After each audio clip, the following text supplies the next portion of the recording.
അപർണ, അതുല്യമായ ഒരുപിടി കഥാപാത്രങ്ങൾ അദ്ദേഹത്തിൻ്റെതായി പുറത്തു വന്നിരുന്നു. വില്ലൻ കഥാപാത്രങ്ങളിൽ അദ്ദേഹത്തിനുണ്ടായിരുന്ന മെയ്വഴക്കം ഒരു കാലത്ത് മലയാള സിനിമയിലെ ഒരു സ്ഥിരൻ വില്ലൻ എന്ന് പറയുന്ന ഒരു പ്രതിഷ്ഠയിലേക്ക് എത്തിച്ചിരുന്നു. കിരീടത്തിനപ്പുറത്തേക്ക് അദ്ദേഹം രേഖപ്പെടുത്തിയ പല കഥാപാത്രങ്ങളുമുണ്ട്. എങ്ങനെ ഓർത്തെടുക്കാം അദ്ദേഹത്തിൻ്റെ ചലച്ചിത്ര ജീവിതം?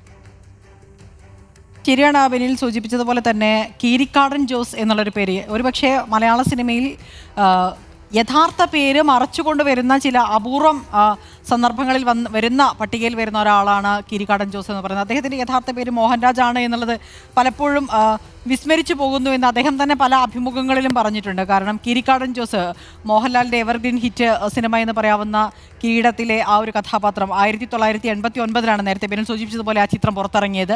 അന്നു മുതൽ അദ്ദേഹം കീരിക്കാടൻ ജോസാണ്. അത് ഒരു വില്ലൻ കഥാപാത്രമായി വരികയും കൊച്ചിൻ അനീഫയുമായുള്ള കോമ്പിനേഷൻ സീൻസ് ഉൾപ്പെടെയുള്ള എല്ലാം വരുന്നൊരു സന്ദർഭത്തിൽ അത് ആ രീതിയിൽ തന്നെയാണ് അതിനെ അംഗീകരിക്കപ്പെടുകയും ചെയ്തത്. പക്ഷേ പിന്നീട് ഇങ്ങോട്ട് നിരവധി കഥാപാത്രങ്ങൾ അദ്ദേഹം ചെയ്തിട്ടുണ്ട്. അർത്ഥം എന്ന് പറയുന്ന സിനിമയിലെ സ്റ്റാൻലി എന്ന് പറയുന്നൊരു കഥാപാത്രം വളരെ ശ്രദ്ധിക്കപ്പെടുന്നതാണ്. അതിൽ നേരത്തെ സൂചിപ്പിച്ചിട്ടുള്ള ചില ഹാസ്യ കഥാപാത്രങ്ങളെ മാറ്റി നിർത്തിയാൽ പോലും ഗൗരവമുള്ള നിരവധി കഥാപാത്രങ്ങൾ ചെയ്തിട്ടുണ്ട്. ഈ ആനവാൽ മോതിരത്തിലെ ഗുരു ആയിട്ടുള്ളൊരു കഥാപാത്രമുണ്ട്. അതുപോലെ ഹക്കീം, പിന്നെ മോർച്ചറി കരുണൻ എന്ന് പറയുന്നൊരു കഥാപാത്രം അദ്ദേഹത്തിൻ്റെ ഒരുപക്ഷെ കൂടിക്കാഴ്ച എന്ന് പറയുന്ന സിനിമയിൽ വലിയ തോതിൽ ചർച്ച ചെയ്യപ്പെടാതെ പോയ കഥാപാത്രങ്ങളിൽ ഒന്നാണ്.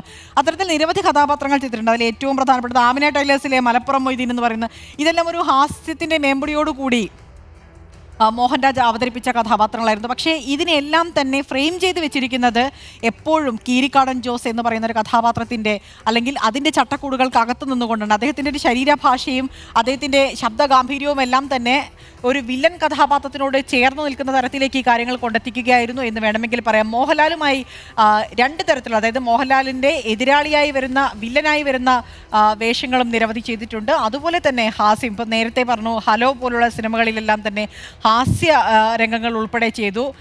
ചില ചിത്രങ്ങളിൽ മമ്മൂട്ടിയോടൊപ്പം ചെയ്തിട്ടുണ്ട്. ഇത്തരം കഥാപാത്രങ്ങളെല്ലാം തന്നെ സമന്വയിപ്പിക്കുമ്പോൾ അതിന് അതിൻ്റേതായ ഒരു രൂപഭംഗി, അദ്ദേഹം കസ്റ്റംസിലെ ഉദ്യോഗസ്ഥനായിരുന്നു, ആ ശരീരഭാഷ അദ്ദേഹത്തിന് എല്ലാ കാലവും ഉണ്ടായിരുന്നു എന്നുള്ളത് തന്നെയാണ് അതിലെ വസ്തുത.